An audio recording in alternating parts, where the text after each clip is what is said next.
another variety, more radishes, gosh, and some colored carrots. A friend of mine asked me last year, said, how do you grow a purple carrot? I said, man, you grow it the same way you do an orange one. Hey friends and neighbors, this is Chuck out at Sheraton Park Farms. Today I'm in the greenhouse, which is a mess.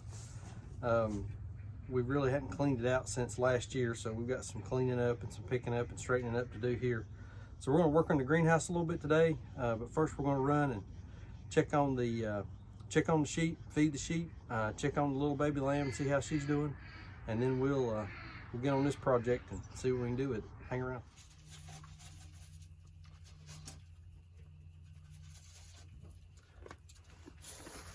Hello, Mama. How you doing? Hello, baby. Hello, baby lamb.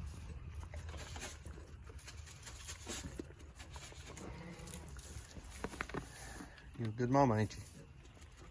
Yeah. All right, let's look at the other one.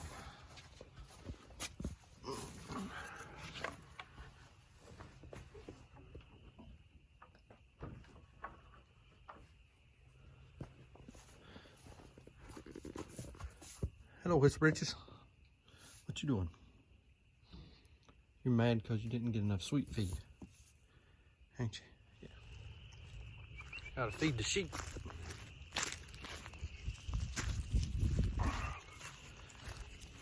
They got plenty of grass. Well, not plenty. They got some grass. Make sure they got plenty of hay. And we always give them a little treat with some sweet feed, some alfalfa pellets, just to help them out a little bit.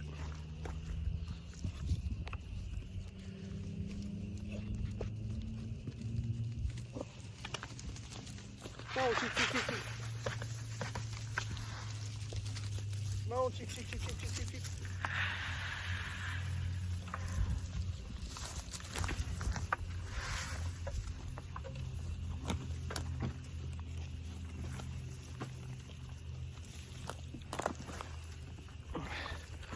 Everybody wants to go the same side. Hungry. So our little greenhouse is about 8 by 10, 6 by 8, somewhere in that neighborhood. And we primarily use it to start seeds in the late winter, early spring. So again, what we're gonna do today is we're just gonna clean this thing out and get it ready for some seed trays. We bought some seed. It's time to start thinking about that, even though it's, you know, sort of the middle of February. We're already thinking about gardening season. And this year we're gonna change things up a little bit. In the past, we've grown some extra produce and brought extra with us to the markets. This year we're going to intentionally grow a little bit of produce to bring with us to market. Not exactly sure what all that's going to be yet. For sure some lettuces, some beets, some radishes, probably some onions a little later on in the season, maybe some tomatoes. We'll just kind of see how it goes and see how we do. Primarily we want to raise as much as we can for our own use, but we are going to have some extra that we're going to bring to the market this year. So be a lot more videos on our garden and what we're doing with the garden, so we'll see how that works out. So back to the greenhouse and cleaning out the inside. I built a couple of tables last year to set seed trays and seedlings on. So we've got those built. We've had some grass come up in here. I'm gonna clean all that out.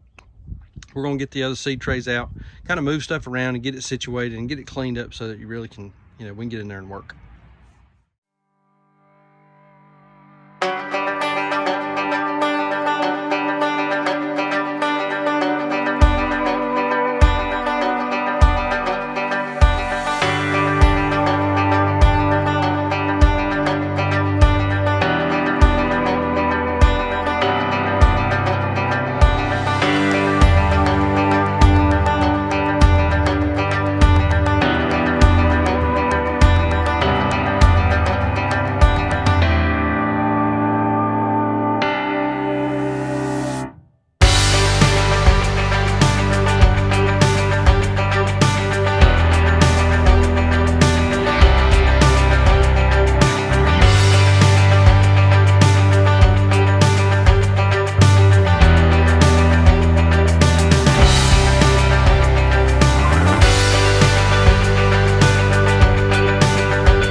So I got everything cleaned out, and I got a lot of that grass pulled up from last year.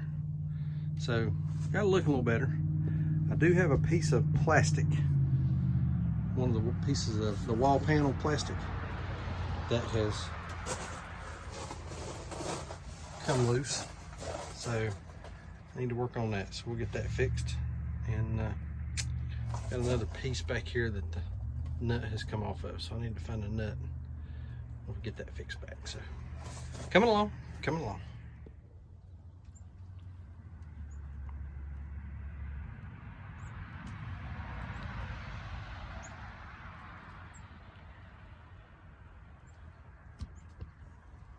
So the other day, in getting ready for the garden, Sandra wanted to go find some seeds.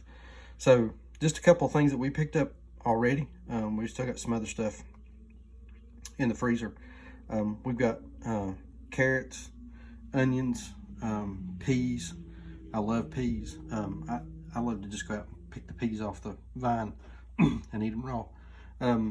Another variety of onion, Swiss chard, some Detroit dark red beets, carrots. Again, carrot man, I love carrots, especially just pull one right out of the garden and wipe it off on your pants and just keep on eating.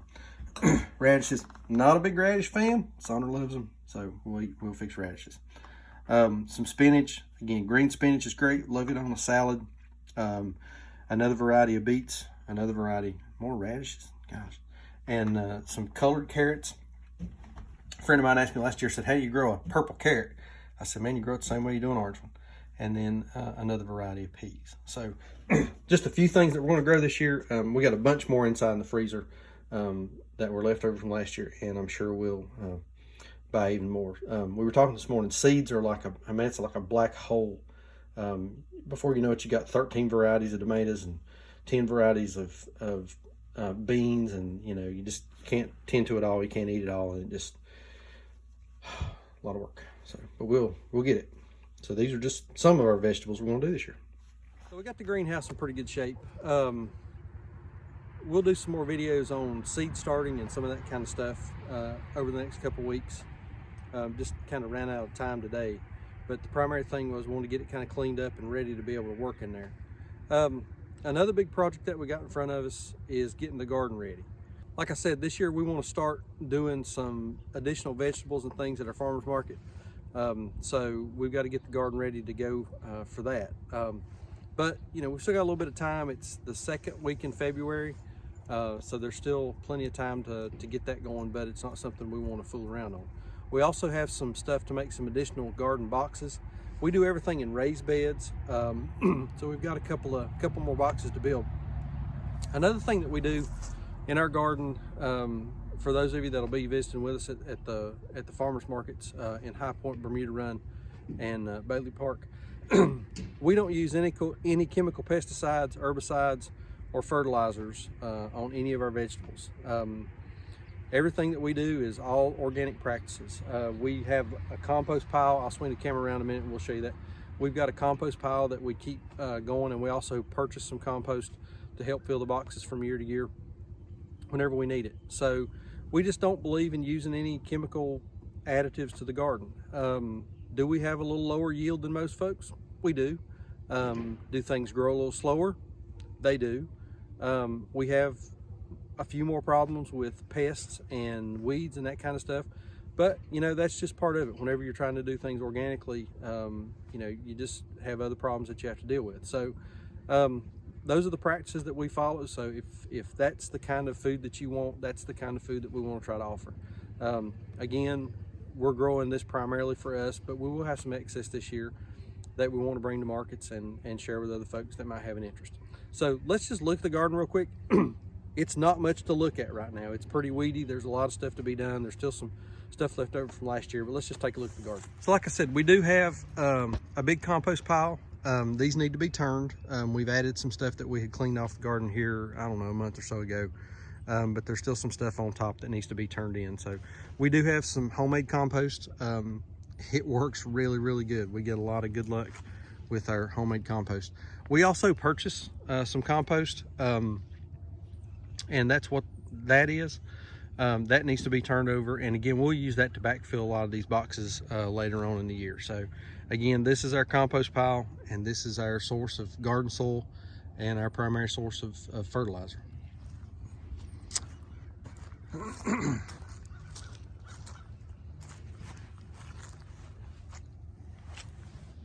Again, everything that we do in raised beds. We just find that it's easier to manage for us. We build these are 10 foot by 4 foot, so you can pick from either side. They work really, really good. We do have one really large bed over here that we've done some strawberries in the past, and our strawberries done really well last year. We've not split them out probably like we should to pull some of the runners out, but we do have a pretty good crop of strawberries expected this year. The rest of these boxes are just, again, they're 4 by 10. Here we've got some garlic that we planted earlier in the season, so it's coming on and really starting to grow and stick its green head up. So the garlic's coming along. We do have some curly kale that has done really well over the winter. Kale does good in cold climates and frost, so it's done well. Saunders lone collard over there, and again, as you can see, these are full of weeds, and we got to clean them out and get them ready. Here we had tomatoes. Still got the tomato stakes in the ground. We got to pick them up and throw all the old strings away and get that cleaned up and ready to go. And then we've got some lumber back here in the back that we'll be making some additional garden boxes out of later in the year. So a lot to do in the garden. This actually, our lumber, we bought from a fella about 2 counties over who has a sawmill, and this is milled lumber from right here close by. So again, trying to use local resources to manage the farm and keep things going. So that's our garden. Again, a lot of work to do. Looks much better in the summer whenever things are green and growing and producing like they should. And one final thing, we've got 2 double deep beds right here. We used these for carrots last year. I had never had any luck growing carrots until last year. And you can see the compost is settled in these. We're gonna add some compost to them, but we had some of the most beautiful carrots last year, and I think we've now eaten them all in soups and stews and that kind of thing. But there's nothing like some homegrown carrots to just come out here in the middle of the day and pluck one out and wipe it off on your pants and eat it standing right here in the garden. So that's a little bit about our greenhouse and our gardens and what's going on this year. Always this time of year, the planting bug seems to kind of hit even before we bought the farm. February, March, I would really start to get the urge to plant something in the garden and get a garden going, and did a couple of years and just never really worked out very good. But now we're in a much better spot to be able to grow vegetables and put things away and do some canning and freezing and storing back each year. So we're pretty excited to keep on doing that. So listen, thanks for watching. If you like what we're doing, please hit that subscribe button, give us a thumbs up. When I look at the analytics of where folks are watching us at, only about 65% of the folks that are watching us are actually in the United States, and the other 35 are from somewhere else. So leave me a comment down below where you're at, where you're watching from. We'd love to kind of know where folks are picking up our content and seeing about our farm and just how far that reach is. And we'll see you on the next video.